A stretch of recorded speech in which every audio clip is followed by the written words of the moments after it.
আমি সকল সময় বলে থাকি 5ই আগস্ট যে অর্জন আমরা করেছি, এই অর্জন কোনো একক ব্যক্তি, কোনো একক রাজনৈতিক দলের অর্জন নয়, বরং এই অর্জন দল মত নির্বিশেষে বাংলাদেশের প্রত্যেকটি গণতন্ত্রকামী, প্রত্যেকটি শান্তিপ্রিয় মানুষের এটি অর্জন।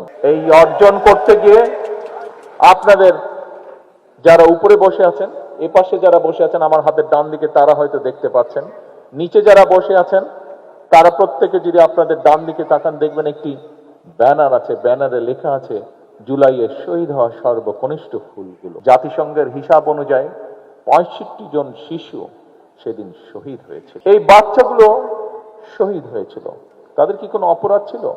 তাদের অপরাধ ছিল না, কিন্তু দেশকে স্বৈরাচার মুক্ত করতে গিয়ে যেভাবেই হোক এই শিশুগুলো সেদিন জীবন দিয়েছে।